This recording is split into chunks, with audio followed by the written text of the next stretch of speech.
Hi, everybody, and welcome to Friday Night Flock Talk. I'm Robin Sullivan of the Leather Elves. Welcome. I hope your Friday's going very well on this Labor Day weekend. And if you're headed out of town, be safe. I need to do the usual reminders that you can like the Leather Elves on Facebook to get notifications when we go live. You can check our page for surprise sales, pop-up events. You can follow us on Instagram, and you can subscribe to our YouTube channel. You think I would know that by heart at this point, but I don't. So I want to let you guys know we're having a Labor Day sale. It is Leather Elves at theleatherelves.equid.com, and we want you to put us to work. We know you work hard for your money. I want to start singing. You work hard, and so this is our way to say thank you. So we're doing a 40% off sale for the weekend. Just use code LABOR when you check out. So, all right. That's yeah, you work hard for no, neither one of you sang. I'm kind of disappointed. All right. Well, it's a hard choice. Didn't want to interrupt. So before I get to the two handsome gentlemen who are with me this evening, I want to talk about just how important education is to aviculture. And it's the sharing of information. It's the networking, the listening to people who have come before, who have done things, and the listening to the younger people who are coming up who have great ideas. So there's a lot of different educational opportunities. But I'm going to let you guys introduce yourselves. Zeb, you're in the middle, so you get to go first. All right. Well, I'm Zeb Ernest. You'll see me on my social media accounts called Blue Planet Pets. I am a parrot enthusiast of 23 years. I specialize in certified pre-owned birds, and I put out sometimes entertaining and sometimes educational content. I think it's both. You do really well, and it's both. And I completely relate because my style is to get people laughing and listening at the same time. So good job. And Buddy, you want to introduce yourself? Yeah, I'm Buddy Waskey, and I'm the president of American Federation of Aviculture, and I'm a pet owner, a free flyer, a breeder of large macaws with a special focus on blue-throated macaws. Uh, anyway, so I guess that's pretty much it. All right. Well, the reason I have both of these gentlemen with me tonight is I think there are a lot of really great opportunities for education out there, and we really are working together. There's a lot of people working together to get that information out there. So Buddy, do you want to kind of fill people in for anybody? It looks, when I look at who's listening, who's commenting, a lot of people probably know this information, but there may be people who pick it up later. What is the American Federation of Aviculture all about? Well, first of all, we're celebrating our 50th anniversary this year, and our annual education conference will be in Costa Mesa. Oh, you got it up there, Robin. And Yeah. um, American Federation of Aviculture is a 501(c) nonprofit, um, and everything we do just about is centered around education. We were formed in the 70s. At the time, Newcastle disease was coming through California, and government agencies were indiscriminately depopulating anything with feathers. And so American Federation of Aviculture was formed. Their first president was an attorney, Jerry Jennings, and they fought this, and we continue to fight stuff that restricts our ability to own, enjoy, propagate, not just parrots, but anything with feathers. And um, we have four pillars that we work under. The first one is education, and just about everything comes back to education. Conservation. We raise money and we're involved in some conservation programs, and we got some stuff in the works that we're going to really get involved in some projects. Um, Legislation, and the last one is avian welfare. Under avian welfare, we'll help people out need help with their birds, but um, probably our biggest part of that is disaster relief, and we come in um, after fires and before and after hurricanes and all, and help. We help the birds. Is what we do. So And I think everything, I was looking, so I have a copy of the Watchbird here. I don't know if you can see it. This is the publication. It's a beautiful publication. And right on the inside cover, it talks about the mission of AFA, and it's, the advancement of aviculture. And I think, better husbandry, management, living conditions, conservation, keeping legislators aware. And I think, Zeb, this is kind of where you fit in, is that getting that information out and upping the standard for people, and educating. How did you become involved with AFA? Yeah, so in my introduction, I did leave out the fact that I am the chairperson for the AFA social media, right? So uh, earlier in the year, I reached out and I wanted to get involved because I believe that aviculture won't be here for future generations if we don't do something about it. And that comes from multiple directions. I believe we need to get children interested in birds so that they're interested in the conservation of birds. I think we need to change our attitudes and also our reputation in some situations. And the way you do that is you make it relevant, right? So being that I like to play around with social media, I saw there's an opportunity to um, partner with the AFA to get the information that members have and bring it to people that may not even know that organizations such as the AFA exist. Mhm. And I think you bring up a good point. There are, and Buddy and I have discussed membership before. Getting that information out to people, how they can be, how do you become involved? How do you join? How do you, where do I, what's available for me? Like, I used to do, I was on the board of IAATE, and I worked with Steve Martin. And Steve always said, when you're working with birds, you have to think of it from the, what's in it for me, from the bird's perspective. Why am I doing what you're asking me to do when you're doing training? And I think when people are looking at organizations, they want to know what's in it for me.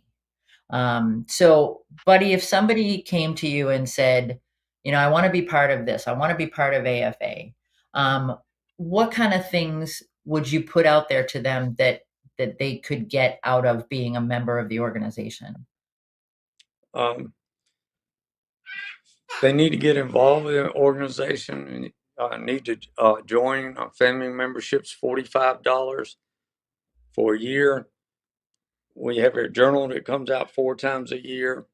Our website, and we have most of our journals archived and they're available online. And so you can see those.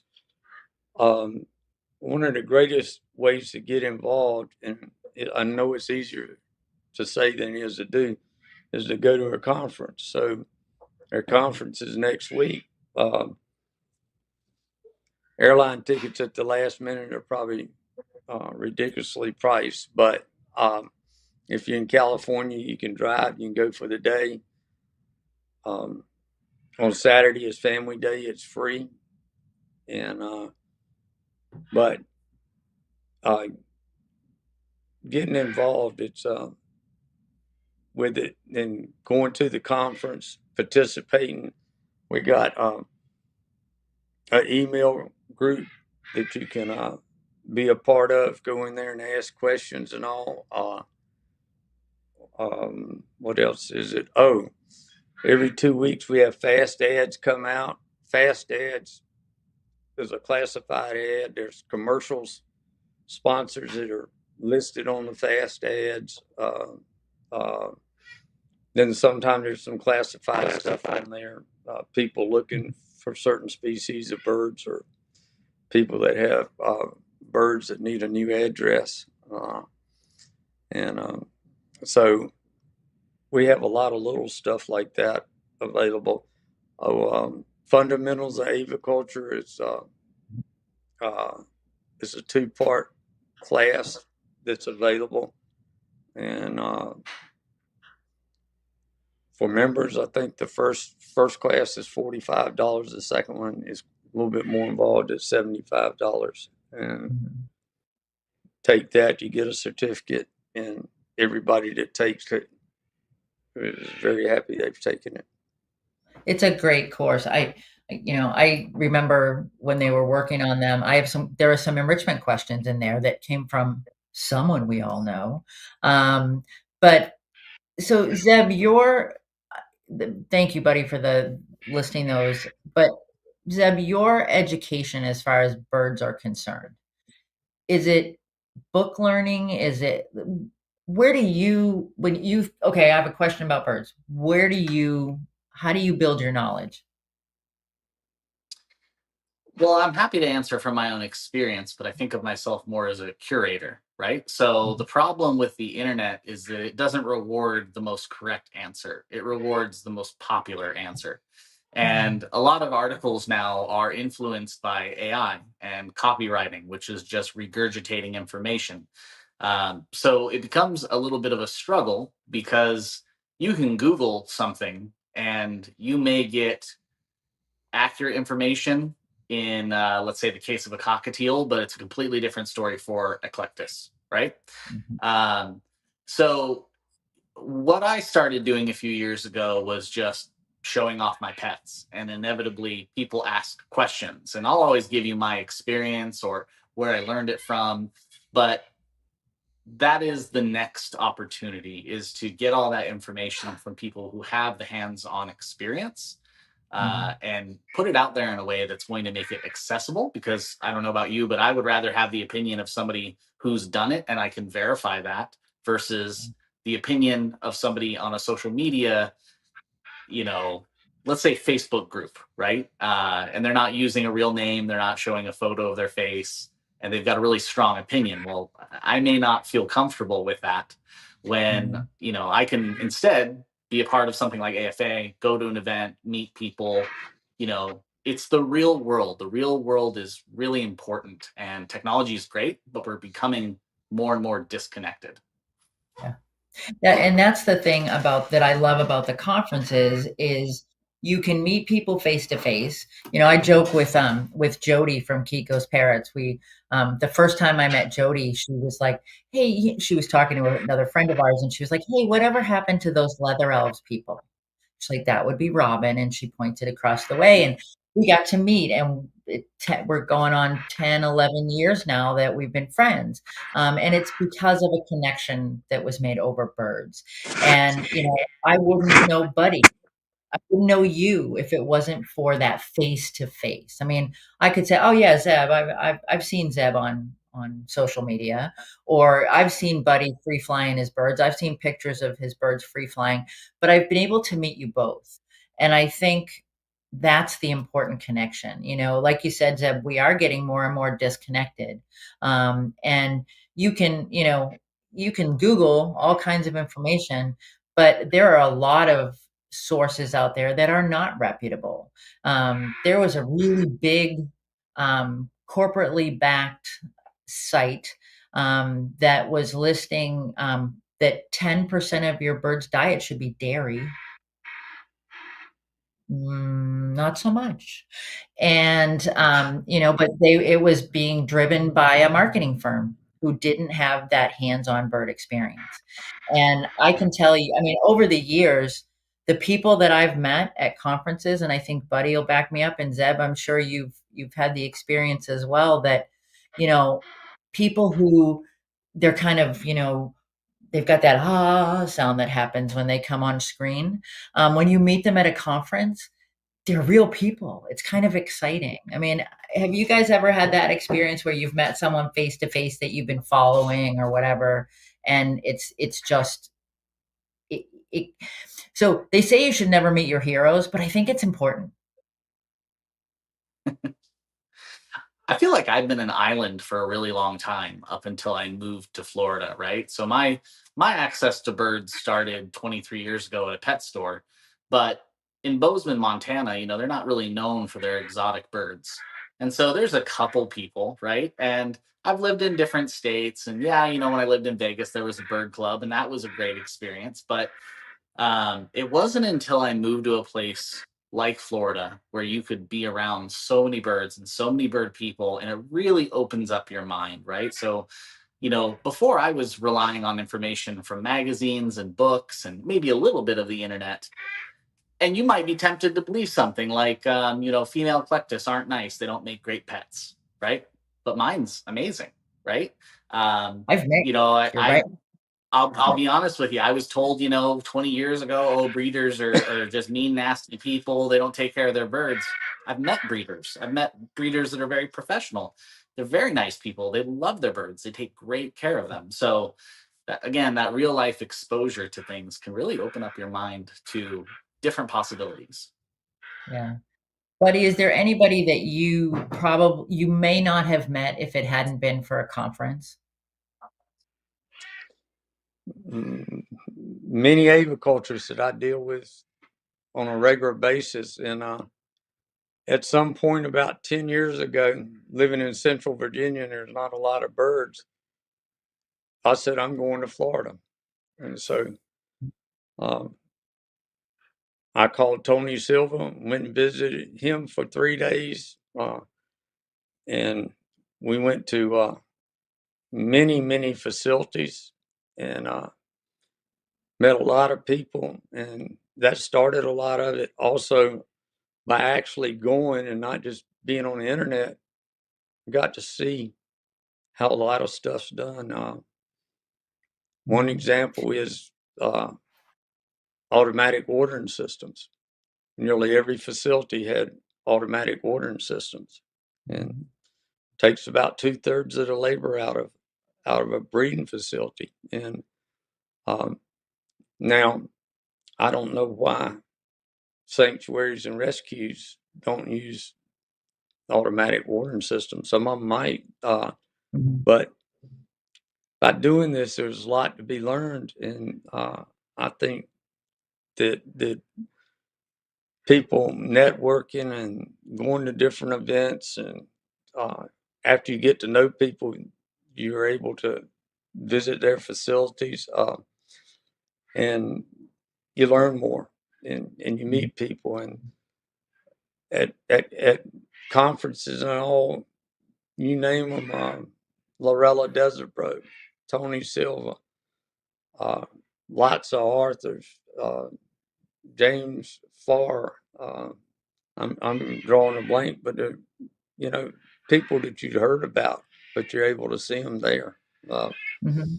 so, Well, and connections too. I think about, Carrie Ellen from Bird Gardens in Naples. We just traveled up and down the East Coast on the Rockstar tour, and we got to meet a bunch of different people.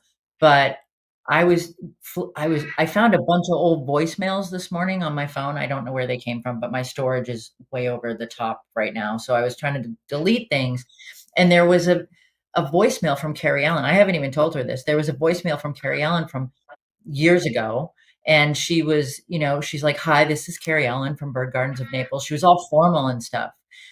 If I hadn't met her at a conference, we probably never would have ended up traveling up and down the coast, and next year we're gonna go east to west, I think, and so those kind of connections that happen, it's just, I think about I presenting. So from a presenter's point of view, presenting at AFA, presenting, in front of an OPA audience, Organization of Professional Aviculturists. It's I remember getting up there and I'm standing there, I'm ready to do my presentation, and I'm pretty comfortable. It's kind of an adrenaline rush when I present. And I looked out into the audience, and Lorella was sitting in the front row, Lorella Desborough, and what am I gonna say now? I mean, this is one of those, an icons in aviculture, and there she was. And when I was done, she said, "You're doing great things." And I was like, "Oh, okay," I mean, you make those connections and these people become real. And like Buddy said, you can visit. It's so important. Um, and then, Zeb, your work. So we've been talking about some, working on more social media stuff with AFA. What are we looking at down the road as far as that's concerned? So I recently started posting past talks from the AFA conferences. So I've got about 120 talks that we can post. You can go see them right now if you go to YouTube and look up the American Federation of Aviculture. Um, we're going to make those accessible. And then it's also my hope to maybe make some brief summaries to post on my account to help draw some people over there, right? So these are generally longer talks. So we're going to Mhm. probably need a little bookend to give people an idea of, why they should spend the time and listen to this topic. I think so, Buddy. We've got what are the presentations we have that Zeb's going to be working with? They go back to 2016. Is that right? um, no, a little bit further than that. Further. Okay. Was it Zeb and I talked about it recently? '09 maybe. I think it starts at somewhere around 2017, 2016, and works backwards. Oh, works backwards. Okay. All right. All right. Well, Um, that's why we don't have a definite answer then. It's, I mean, but they, I was looking, so in the Watchbird, in this issue of the Watchbird, there's a list of all the conferences and where they've been. And I went through it and I was like, I was at that one, I was at that one. And there were I mean, over the years, I've seen so many great speakers, and that the opportunity to you don't have to be a member to be at the conference, do you, buddy? No, but you'll join before you leave. It's true. It is true. Um, and then we were talking about, the in-person is great. Oh, there's one of those mean eclectives. Oh. Yeah, special guest by surprise. But, Nick, if you could put that up again, on the screen, please. There we go. So if you can't make it to Costa Mesa, which I cannot, you can. It's available at afabirds.tv. You can sign up for the live stream version of it. And if you want to go in person, if you're out there in California and you've got nothing to do on September 4th and 7th, even if you have things to do, you should go anyway.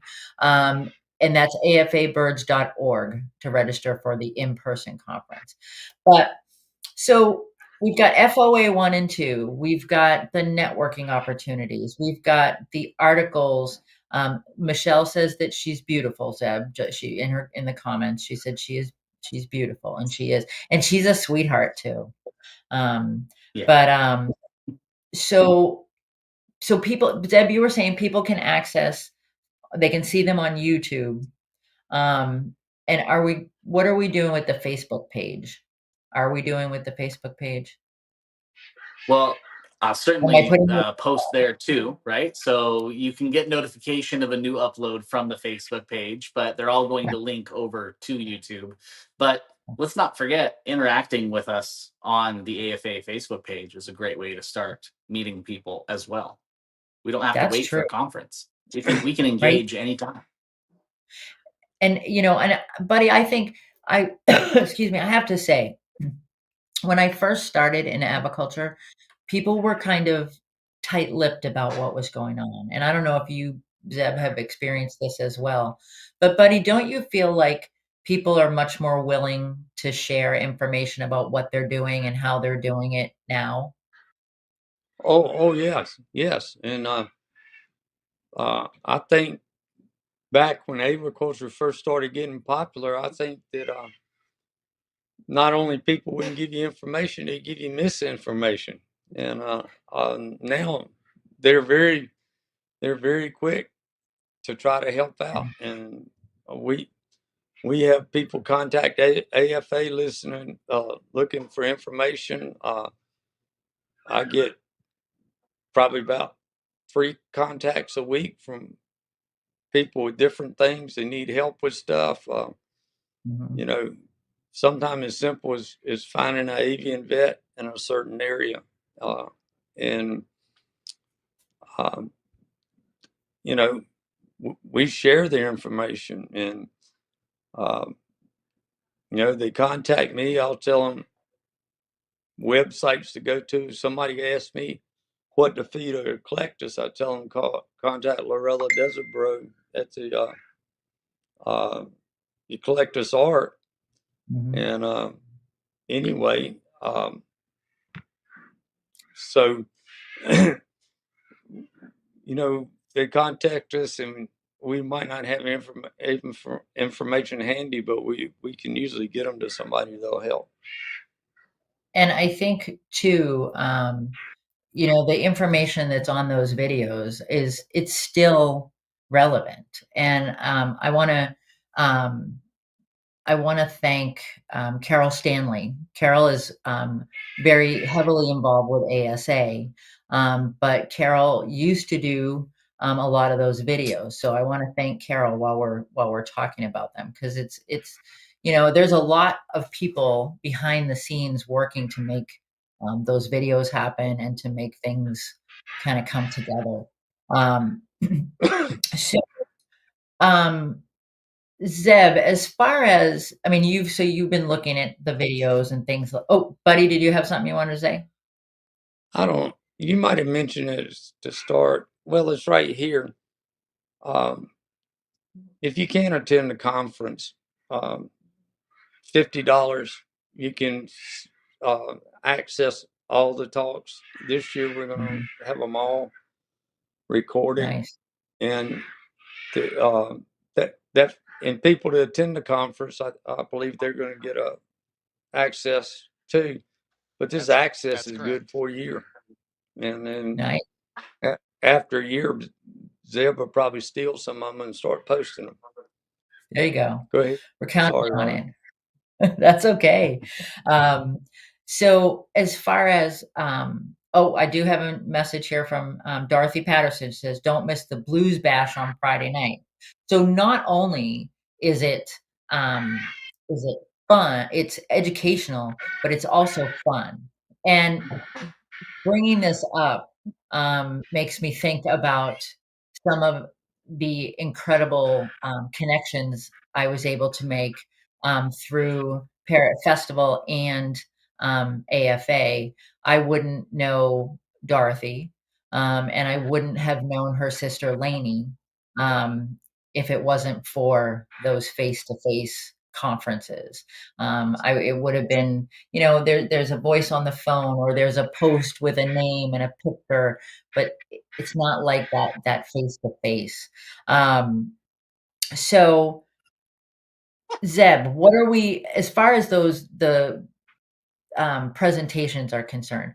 All kinds of information, right? Not just breeding. I mean, I don't know what's on those, but yeah, it's all kinds of stuff.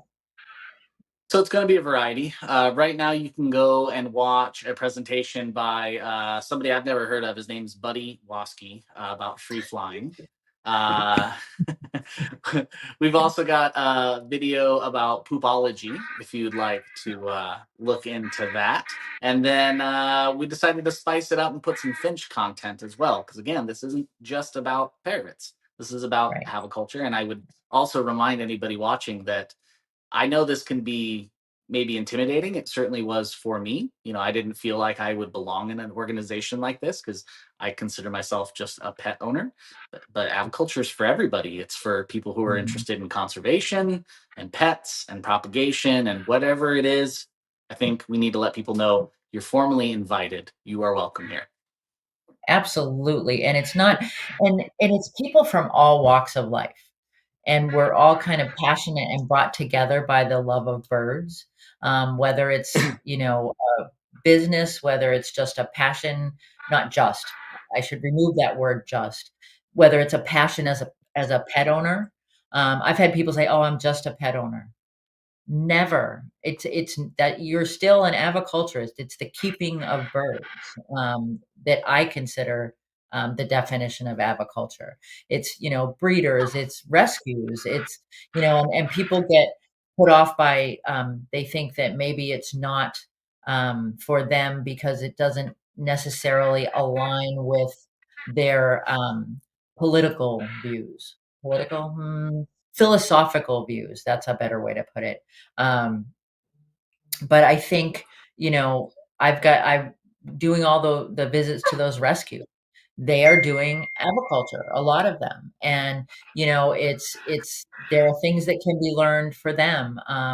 I like to go to the talks when I go to the conference or listen to the talks if I can't make it, to just kinda see what's new and what's going on, and there's always some new idea, it's, I'm sure, looking at them, Zeb, you've seen, picked up little tidbits of information that you might not have found someplace else. Oh, absolutely. There's great information on there about husbandry and um, even some medical things, right? That's another thing I really value is instead of having to pay to go visit, an avian vet, I can go ahead and listen to an avian vet talk about something. Mhm, So it's nice to have mhm, access to information from all kinds of aviculturists. yeah, and buddy, there's no the only condition to being a member of AFA is that you support the mission of AFA, is that correct? Yes, Okay. yes, and pay your annual membership and support the mission. Support anybody in the organization or anybody the organization is helping. Uh, Mhm, and AFA and disaster relief and a lot of other stuff. Uh, we we help a lot of different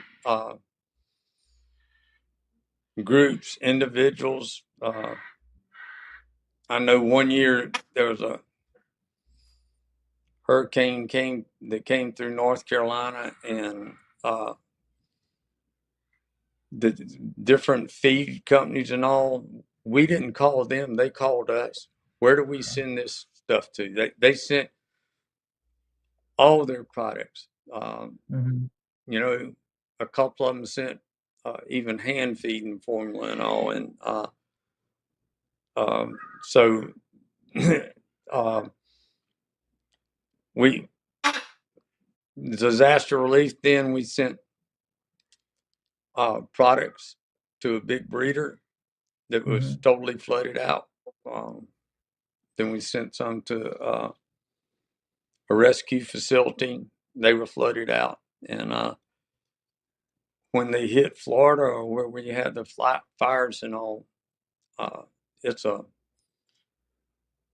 it's a lot of times a lot of big needs, and Yeah. you know, And so I got to give a shout out here to Nick. Nick does a lot of the disaster relief coordination. You guys don't get to see him every Friday night, but he's there working behind the scenes, and he's also the person who does a lot of that coordination. And Eva makes a really good point. She says even pet owners need breeders' expertise at times. I had to tap Buddy for advice recently when her 17-year-old Greenwing laid eggs for the first time. And so it's, it may be something that just by virtue of the fact that a breeder has been doing something for a long time, for many years, has been raising birds. Um, it's just something that they've seen, and it's not, having been to all these rescues, and I went and met with Zeb, and um, it's a different perspective, but everybody's got stuff to share. And I think, Zeb, your followers on social media for your stuff, they're not all from the same walk of life or the same avenue, even in aviculture. Am I right? No, it's a very different crowd based on the platform. So on Facebook, it's often people that have birds, right? And I love engaging on Facebook because I get to learn from others' experience. But Mhm. often on, say, TikTok, which is my largest platform, I think I've got close to 700,000 followers. Um, Many people are asking questions like, you know, how did you get that bird? Did it come from the wild? Does it eat cheese? I mean, they're very. It's a great opportunity to show people the appropriate, the actionable um, information that we want them to have access to, right? So, for example, instead of saying like, "Oh yeah, let's get you a bird that talks. It'll never scream. It'll never bite, and just feed it seed." Yeah. We get to meet people and show them like this is something you can do. It's not Mhm. easy, but you can do it. Yeah. And I think, a lot of times I'll tell people, do your research. The big phrase is do your research, do your research. Oh, I want to get a bird. I was talking to Ziggy's in Inverness, Florida. Had Kim and Laura on last week, and they were talking about how Wendy, who is the founder of Ziggy's, um, all she wanted was a Beretta bird. That's all she knew. I want a Beretta bird. And so her husband called her and said, "Hey, do you want a cockatoo? I found a cockatoo." And she said, "Well, what's that?" And he was like, "A Beretta bird." She's like, "Oh, okay. Yeah, yeah, I do. I want it." And they got two. But we always tell people to do their research, and I think this is a great way to do some of that research. It's you don't have to own a bird to be part of the American Federation of Aviculture. You don't have to own a bird, to be interested in conservation, and a lot of those things. So Nick says that on TikTok, I'll have to explain what a Beretta bird is. Yeah, I'm old, Nick. I admit it. It's okay. Um, but I think, this is AFA and organizations like it, AFA, ASA, Zeb's online content, his information, things like Flock Talk. They're ways for people to get that information and get it from credible sources. You know, this is an amazing event that's happening at the AFA conference. There's going to be flying with fun with flying parrots, life with birds, AFA for kids, fun with birds, all these different things that are going to be available for families to do at the conference. So that's very exciting that that's going on. I know, Buddy, you've got who's your chair, your education chair? Jody and Jody Amos and Julie Corwin, Okay, and so they're arranging that. nice. So there's, there are people that are dedicated to that. Zeb is dedicated to getting the information out. So there's some really great things that are happening. And so we've already told people how they can register. We've told them, Buddy, do you have or I don't know, is the list of speakers? I know I don't want to make you try to remember them all. Maybe Nick has that if Nick is, again, behind the scene. I'm asking Nick to make magic happen, but he always does, so I'm spoiled. Dorothy would like you Okay, guys to so plug Blues Bash while I look for that video. we can definitely do that. The Blues Bash is a great time. Buddy, you wanna it's being sponsored this year by the Alligator Farm and Avian Sweets. So there's Buddy, tell everybody what's going on at the Blues Bash. Um, it's a wild party. We raised a lot of money for blue-throated macaws, and so Dorothy, the executive director of the Bird Endowment, puts this on, and every time we have one at the Parrot Festival or at AFA, it gets bigger and better.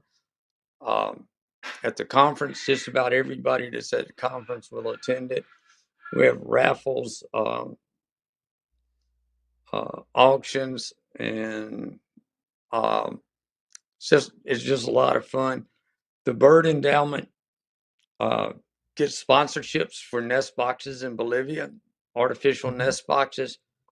In the last few years, we've been getting sponsorships for 125, and then the conservation group that's there in Bolivia cut us off at 125, said that's all they can manage. So we sponsor about 125 nest boxes a year, or we get sponsorships for them. Just about every year, the numbers of blue throats that hatch and fledge in these nest boxes increases. There'll be a report given out at the AFA conference how many hatched in the last season. The sponsorship is $300 for a nest box, and everybody says, look at that, it's just a bunch of barn wood. Yeah, that's not what it costs. These nest boxes are packed on the back of mules and go through the swamps. And then once they get activity in a nest box, they'll put up cameras. They call them camera traps on some of them, and they monitor the nest boxes. And they put AFA leg bands on the babies, the chicks, and the leg bands are donated by the American Bird Band Company every year, and they put them on the chicks. So it's easy to recognize these chicks after they fledge, and all you'll see the leg band from a distance. And the last few years, we got birds that fledged out of nest boxes years ago that are coming back and Nice. laying eggs and producing chicks in these nest boxes. And I Which got off subject there. Oh, see in the picture of Lainey on the bottom, Zeb, you were Mm. talking about how it was a little intimidating. It can be intimidating, being, this is a big group of professionals who do this, and I'm just a pet owner. I remember my first AFA conference. I wasn't going to go. I was like, no, I don't think I fit in. It was the same kind of feeling. And Lainey asked me to come, and she said, we're going to do a big raffle with Leather Elves toys. And I remember Teresa Anderson is the person that won it, but it was that, it can feel a little bit intimidating. And I think we all kind of, I got to be honest, we remember those first conferences, and we remember what it's like to not, to be the new guy. And I don't think there's that uncomfortable feeling. I mean, Zeb, you're online stuff. Do you feel like people are comfortable asking questions? And, I think, well, I guess that's the question. Do you feel like people are comfortable asking questions online? Oh yeah, they're more than happy to ask even the most personal questions. Um, Yeah, Yeah, yeah. a lot of questions from a lot of different perspectives. I would say that people are generally very well-meaning, and one Mhm, thing that I think people should be aware of: there's a ton of people that want to know that are not interested in getting a bird, but yet they are interested in hearing about our lives with birds, and I would say the story of birds. So that's another thing that mhm, we could walk away from with all this, right? Is we could have just the everyday American household, have some good knowledge of birds because let's be mhm. honest, they're fun to watch. Yeah. And I think, yeah, so here, this is the logo for the conference this year. And but I think, it would be nice. Oh, Nick's amazing. Here we go. Here are the speakers for this year. Jerry Jennings, Josie Birmingham, John Del Rio, Steve Duncan, Amy Fennell, Dr. Fraunfeld, Taylor Haynes, Hillary Hankey, Kim Hatch and Debbie Schweikart, Bennett Hennessy, Anita Wolf and Samantha Jackson, Dr. Stephanie Lamb, Dr. Carolyn Meissner, again, Adrian, Maria Montag, Hilla Neiman, Rainer Neiman, Jack Pine, Chan, Cheryl Robinson, Tanny Smida, Jamie Whitaker. So I can tell you, after looking at that, I have had the pleasure of, except for I think 3 people on that list, I have had the pleasure of meeting all of those people through going to conferences and through AFA. Yeah, Michelle says she'll never forget the time she went, and she's hoping to be able to get there this year. Michelle, that would be awesome if you could go. But I think, you brought up a good point, Zeb. Maybe we do need to kind of tell the bird story. Maybe that can be part of when people visit the AFA Facebook page. They can tell, we could just sharing their experiences so that, that's the other thing I've learned from all the educational outlets that I've been able to take part in is that there are things that people go, oh, everybody's doing that. Everybody does that, don't they? And there are things that people are doing that are really groundbreaking that we just think that, everybody must be doing it. Have you guys had that experience where, you think there's something that, oh, it's nothing big, it's not a big deal, and then you tell somebody and they're like, that's the best idea ever. Have you ever had that kind of experience? Oh Yes. yeah. Yeah. Yeah, there's lots of things about, just basic animal husbandry that some people don't know. I mean, honestly, there's still people that are amazed that recall training is a thing, right? The fact that people Yeah, let birds out of their cage and let them fly, yeah. that is groundbreaking to some people. Mhm. Well, and Buddy and I have had the conversation that, like free flying is a lifestyle, right, Buddy? I mean, it's not something you just Yeah. go, oh, I'm going to do this every now and then. But the fact that that education is available to people. I mean, people can talk to Buddy and talk to Debbie Schweikart, and Chris has been to AFA. Chris Biro has been to AFA, and you can talk to these people about their experiences, and maybe decide it's not for you. I mean, I know there are a lot of people out there who say, "Nope, I just can't stomach free flying. It's not my thing." Okay, that's fine, but learn about it.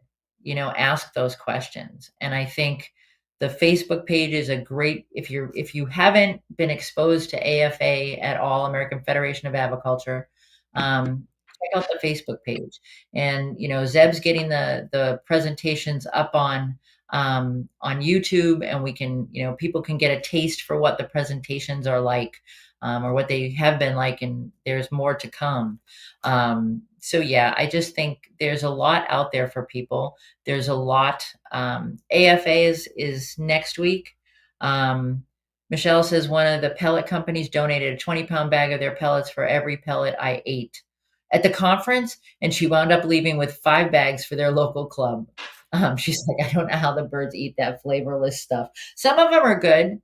I think you got to get, it's the smell. I don't know. Like, I think Hagen smells like bubble gum. I'm not sure. That's just my take on it. But yeah, watching doesn't bring The Tropy mix is delicious. You pick the right. dried fruit out of there. Pick out the good stuff. There you go. Yeah, the Tropy fruit from Hagen. But I think everybody, everybody needs to feel comfortable, and I hope that people will now. They've met Zeb. You met Zeb through this. If you haven't met him already, and you've met Buddy through this, and it's really, if you get a chance to go, I highly suggest it.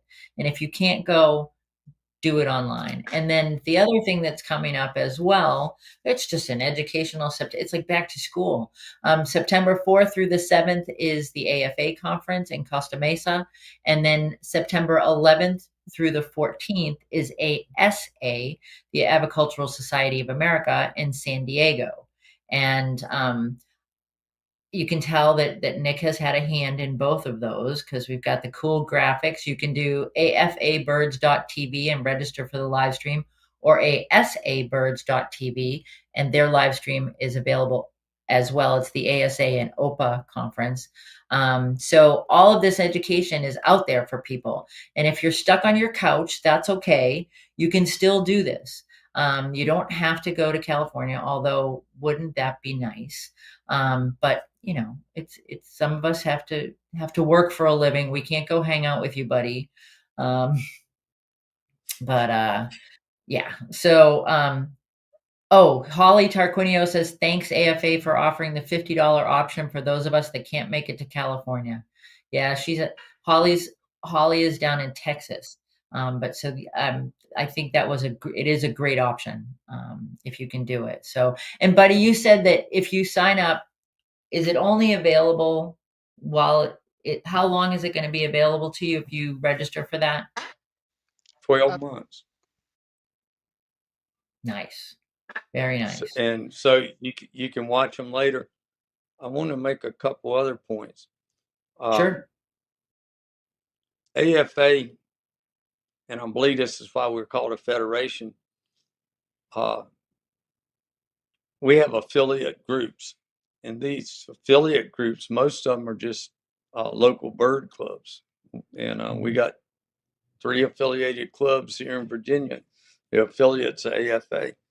And so if you got a local bird club, it's a good chance that they're affiliate of AFA. If they aren't, they need to be. And there's a lot of support there. And the other thing is, anybody who goes to AFA and it's their first year, they come find me, and I'll introduce you to a lot of people. I'll introduce you to the famous people even. So you get to hang out with Buddy if you go to AFA. Right there, that offer was just made. Yeah. No, it's definitely worth it. So I want to thank you guys. And Zeb, I'm excited to see all the presentations being put up on YouTube. It's going to be, and we're not going to dump them all, though, right? Because we don't want to overwhelm the system. Is that correct? Right. It would be better for the algorithm for us to release them one at a time. So if you enjoy these things, please go interact with the page. Watch, follow, subscribe, like, comment. You don't have to do it all, but the more time people spend on there, the more the algorithm will show this to other people that have an interest in birds.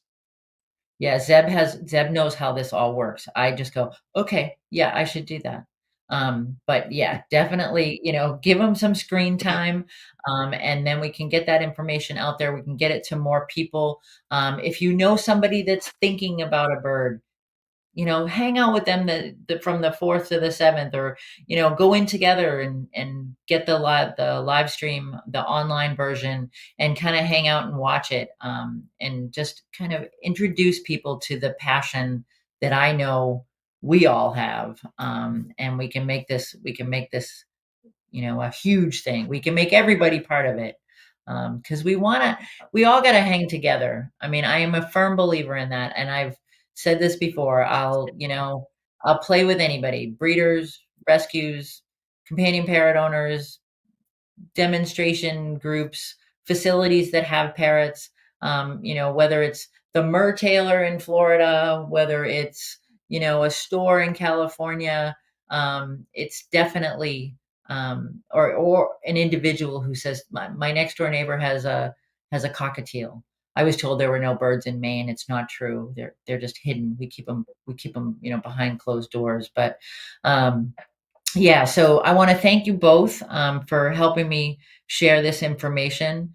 And I just want to let you guys know, thank you for watching, everybody that's out there, and get it go if you get a chance. And I also, if anybody has anybody they'd like to see as a guest on Flock Talk, let me know, and I will do my best. And then I'll call Zeb and Buddy and tell them to call people and, find me the right people. And Buddy's going to be, living it up out there in California, meeting everybody and introducing all the new people to all the famous people. I heard that. Didn't you hear it, Zeb? I heard it. Yes. Yeah. Okay. So, oh, Jessica Joyce has 10 parrots in Southern Maine. I am so excited. Jessica, we need to talk. But yeah, so Buddy's going to be introducing everybody. But if you think of somebody and they were on that list of speakers, maybe I can have Buddy, put in a good word for Flock Talk, and we can get him on Flock Talk some Friday night. We are going to be taking a break from Flock Talk for the next 2 weeks, because our tech genius, Nick, is going to be working with AFA and ASA. He's going to be just on the road, bringing that great content, to all of you online. So, don't forget, we've got the sale going on this weekend. The Leather Elves 40%, sorry, 40% off sale. Yeah, Mark was going to yell at me when I get off the live stream. 40% off. Use code LABOR on your entire order. And you'll keep us working. It's important that we have labor to do on Labor Day, or we just get in trouble. You can see Mark down there playing air guitar birch. So yeah, we definitely need to stay busy. So, all right, you guys take it easy. Safe travels, Buddy and Zeb. We will be looking for you. And people can tell us where they can find you again. Blue Me? Planet Pets on TikTok, Instagram, and YouTube. And then on Okay. Facebook, just Zeb Ernest. All right, Blue Planet Pets on all those TikTok, YouTube, and Instagram. And you're on. Yep. Okay. All right. And Buddy, safe travels. Have fun, and Thank just don't bring home a whole bunch of birds. Judy won't. I don't know how Judy would feel about that. you.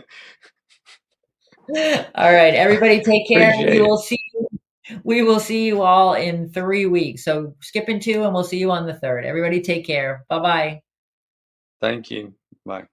Thank you. Bye. Thank you. Thank you, Nick.